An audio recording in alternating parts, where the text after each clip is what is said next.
ದ್ವಿತೀಯ ಪಿಯುಸಿ ವಿದ್ಯಾರ್ಥಿ ಮತ್ತು ವಿದ್ಯಾರ್ಥಿನಿಯರೇ, ಕರ್ನಾಟಕ ಶಾಲಾ ಪರೀಕ್ಷೆ ಮತ್ತು ಮೌಲ್ಯ ನಿರ್ಣಯ ಮಂಡಳಿಯಿಂದ ಬರುವ ಮಾದರಿ ಪ್ರಶ್ನೆ ಪತ್ರಿಕೆ 1 ಅರ್ಥಶಾಸ್ತ್ರ ರೋಮನ್ ಐ.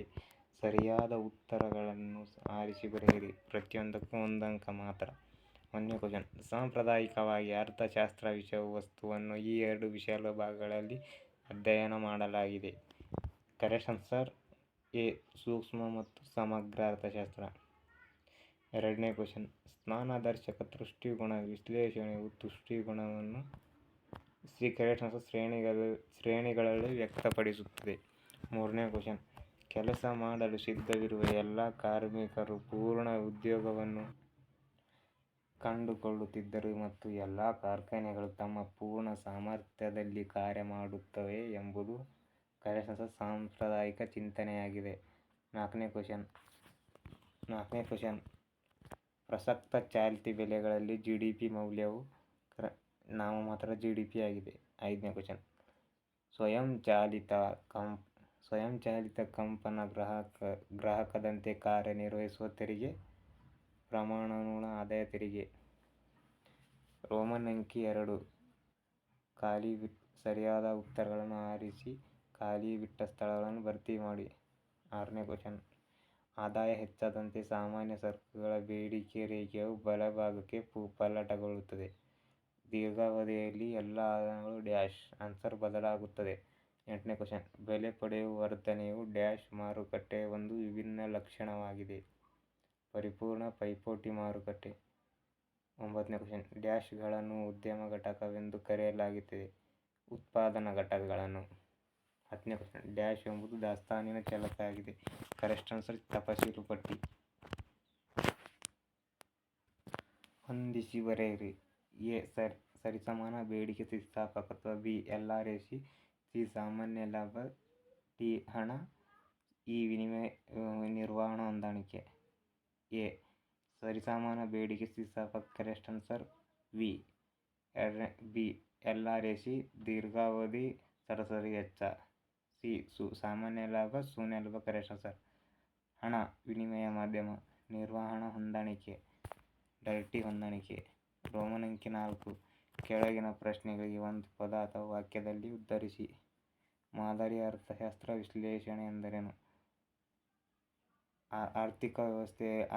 ಆರ್ಥಿಕ ವ್ಯವಸ್ಥೆಯಲ್ಲಿ ಅಪೇಕ್ಷಣೀಯವಾಗಿಯೂ ಅಥವಾ ಮಾದರಿಯಾಗಿಟ್ಟುಕೊಂಡು ಅಧ್ಯಯನ ಮಾಡುವುದೇ ಮಾದರಿ ಅರ್ಥಶಾಸ್ತ್ರ ಎನ್ನುವರು. ಬೇಡಿಕೆ ಎಂದರೇನು? ಆಮದುಗಳ ಅರ್ಥ ಬರೆಯಿರಿ. ಬೇರೆ ದೇಶಗಳಿಂದ ನಮಗೆ ಅವಶ್ಯಕವಾದ ವಸ್ತುಗಳನ್ನು ಆಮದು ಮಾಡಿಕೊಳ್ಳುವುದನ್ನು ಆಮದು ಎನ್ನುವರು. CPI ಯನ್ನು ವಿಸ್ತರಿಸಿ. ಗ್ರಾಹಕ ಬೆಲೆಯ ಸೂಚ್ಯಂಕ. ಮುಕ್ತ ಆರ್ಥಿಕತೆ ಎಂದರೇನು? ಮುಕ್ತ ಆರ್ಥಿಕತೆ ಎಂದರೆ ಏನೆಂದು ಅರ್ಥೈಸುವಿರಿ? ಜಗತ್ತಿನ ಇತರೆ ರಾಷ್ಟ್ರಗಳೊಂದಿಗೆ ಆರ್ಥಿಕವಾಗಿ ಹಣಕಾಸಿನವಾಗಿ ಅರ್ಥವ್ಯವಸ್ಥೆಯಲ್ಲಿ ಹೊಂದಾಣಿಕೆ ಮಾಡುವುದನ್ನು ಮುಕ್ತ ಆರ್ಥಿಕತೆ ಎನ್ನುವರು. ರೋಮನ್ ಅಂಕಿ 5 ಈ ಕೆಳಗಿನ ಯಾವುದಾದರೂ 6 ಪ್ರಶ್ನೆಗಳಿಗೆ 4 ವಾಕ್ಯದಲ್ಲಿ ಉತ್ತರಿಸಿ. 17ನೇ ಕ್ವಶನ್. ಏಕನಾತ್ಮಕ ಒಲವು ಎಂದರೇನು? ವಿವೇಚನಾಶೀಲನಾದ ಅನುಭೋಗಿಯು ಹೆಚ್ಚಿನ ಮಟ್ಟದ ದೃಷ್ಟಿಕೋನ ನೀಡುವ ರೇಖೆಯ ಕಡೆಗೆ ಗಮನಹರಿಸುವುದನ್ನು ಏಕನಾತ್ಮಕ ಒಲವು ಎನ್ನುವುದು.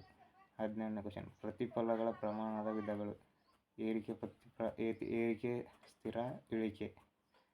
19ನೇ ಕ್ವಶನ್. ಒಂದು ಉದ್ದಿಮೆ ಘಟಕ ಪೂರೈಸುವ ನಿರ್ಧರಿಸುವ 2 ಅಂಶಗಳನ್ನು ತಿಳಿಸಿ. ಇದೆಲ್ಲ ಇಂಪಾರ್ಟೆಂಟ್ ಆಗಿದೆ. ಬಂಡವಾಳಶಾಹಿ ಆರ್ಥಿಕತೆಯ ಲಕ್ಷಣಗಳು.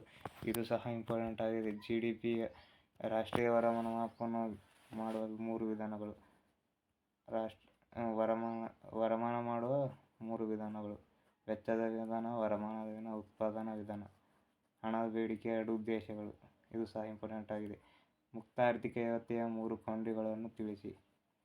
ಮುಕ್ತ ಆರ್ಥಿಕತೆಯ 3 ಕೊಂಡಿಗಳನ್ನು ತಿಳಿಸಿ. ಶ್ರಮದ ಕೊಂಡಿ, ಹಣಕಾಸು ಕೊಂಡಿ, ಕೂಲಿಯ ಕೊಂಡಿಯಾಗಿರುತ್ತವೆ.